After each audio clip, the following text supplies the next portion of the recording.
Hi everyone. Today we are doing Unit 7, Day 4 notes, angle of elevation and depression. Actually, we are not doing double right triangles today. They used to be in these notes and then I took them out and I forgot to change the title. Alright, so we're going to be dealing with word problems today. And they use the words angle of elevation or angle of depression in the word problem. And we need to determine how to draw the picture based off this information. So let's first talk about an angle of elevation. So an angle of elevation is defined to be an angle that measures up from a horizontal line of sight.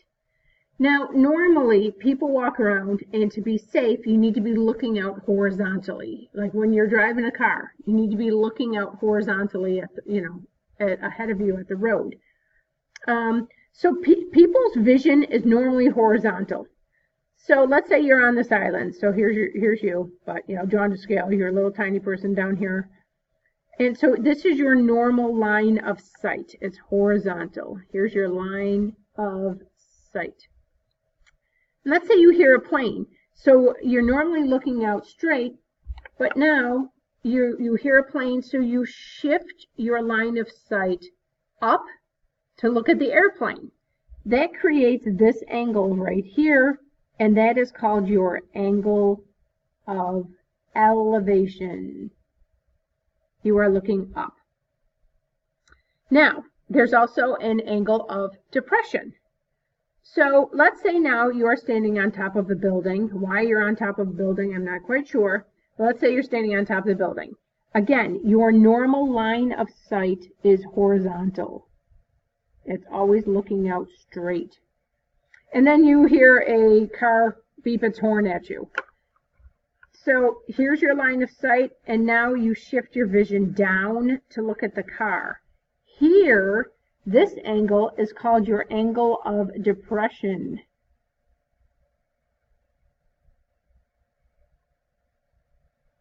Okay?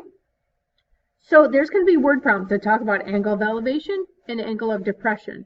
And if you kind of see here, this is starting to look like a right triangle. Here's my right triangle. Here's my angle of elevation right here. You're looking up.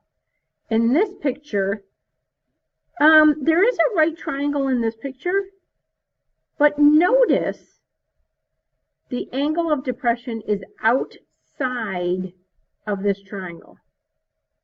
So this is a common error when talking about angle of depression.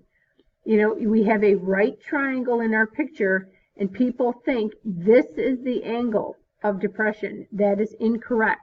It is actually an angle that is outside of our triangle. That's wrong.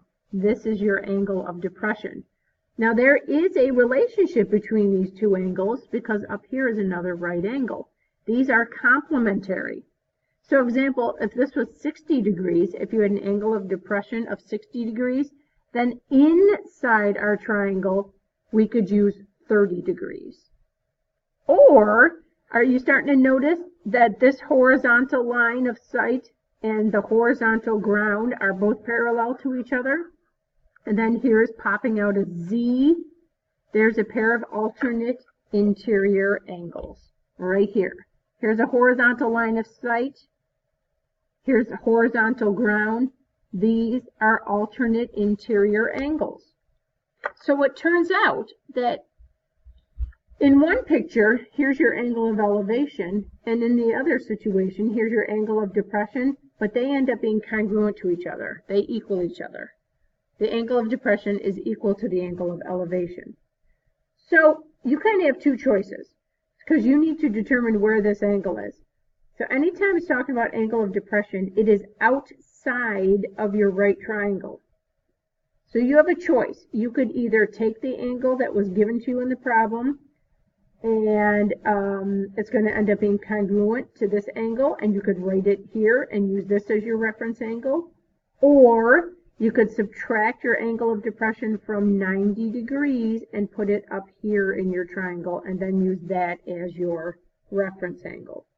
So it's up to you. All right, let's look at some examples to see how this works. Suppose that an angle of elevation from a rowboat to the light of a lighthouse is 35 degrees. Okay, so you have a lot of information right here. The angle of elevation from a rowboat. So here's my boat. And here's my oar. Oh, it looks like a spoon. There you go. All right, so the angle of elevation from the rowboat to a lighthouse. So I need a lighthouse. So I better not take up all my space here. So here's, I don't know, here's my lighthouse. Can you tell I took 4 years of art class back in high school? That was many years ago. And I'm going to draw like a big light bulb in here. Oh, yes. Excellent. It's shining. I'm wasting my time on this stuff. Okay, so the angle of elevation from the rowboat to the light of the lighthouse is 35 degrees. So, all right, so we have like, there's a right triangle starting to show up here. Here's my right triangle. This is totally not drawn to scale at all, but my 35 would go here. And then you know the lighthouse is 96 feet tall. So again, this isn't drawn accurately whatsoever, but this measurement here would be 96. How far from the base of the lighthouse? So here's the base of the lighthouse is your rowboat. We are looking for this distance right here. So that's what I would label X. So there's my right triangle. I'm going to draw it over here a little bit neater. Here's my reference angle. I'm solving for X, and I have 96 degrees. So again, anytime you have a right triangle, you got to ask yourself, can we use Pythagorean theorem? And the answer is no, we do not have all three sides of the right triangle. So then you ask, can you use trig? Yes, we can. We have one side and an angle, and we're looking for the other side. So I'm highlighting. I'm going to label my 96. That's not highlighted. That's opposite. And then I know X is not the hypotenuse. It's not across from the right angle, so it's adjacent. These are the only two I need, but I'm going to write down my SOHCAHTOA so I can use that to help. The only one that uses O and A is tangent. So I'm going to substitute in. What comes after tangent is always your reference angle. It's a fraction. It's defined to be your opposite measurement over your adjacent. I have my angle, so I'm not pressing the second button. I'm going to cross multiply. Get 96 times 1 is going to equal X times the tangent of 35.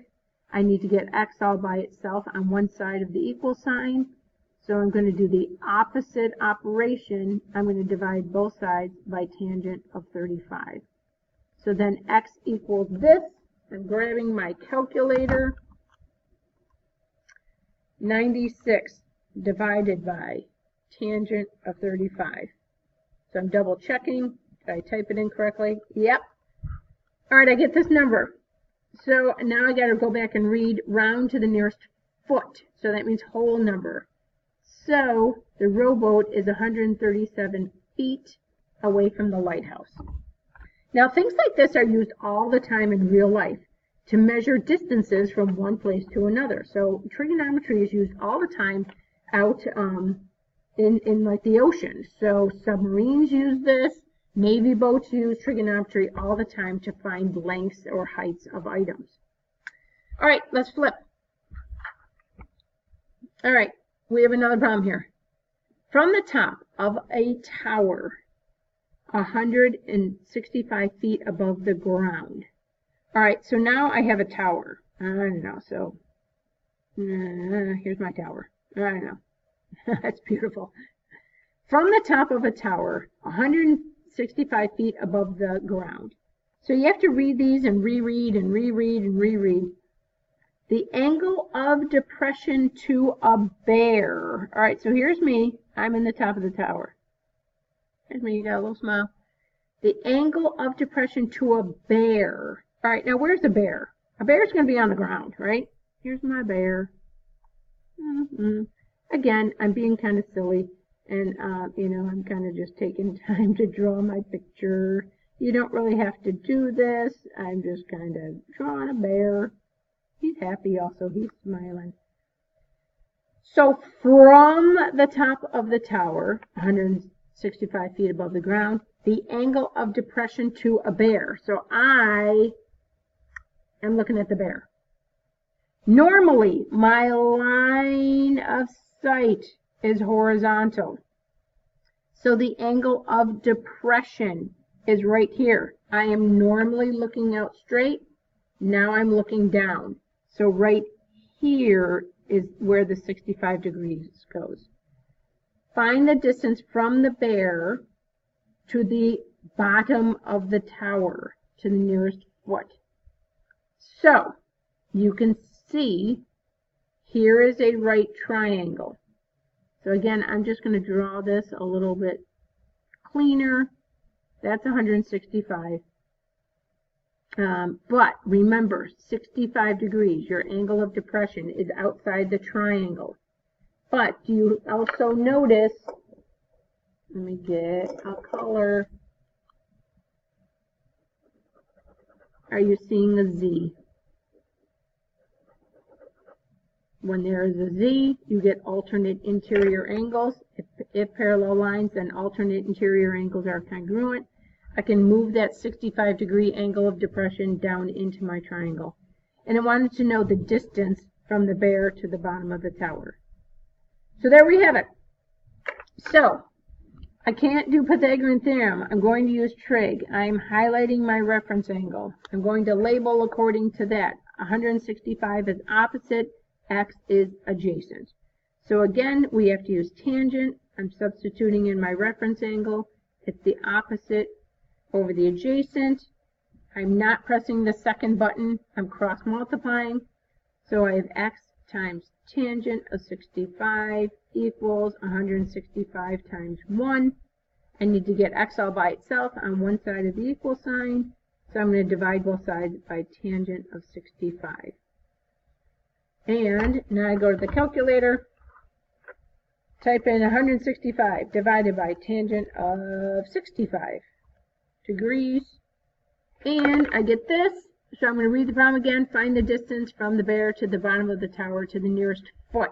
So this wants me to round the 6. I look at the 9, tells me to round up, so that's 77 feet away from the tower. Alright, so that's angle of elevation and angle of depression. Just be careful with your angle of depression. It's on the outside, and then you have to transfer it in. Alright, have a great day. Bye.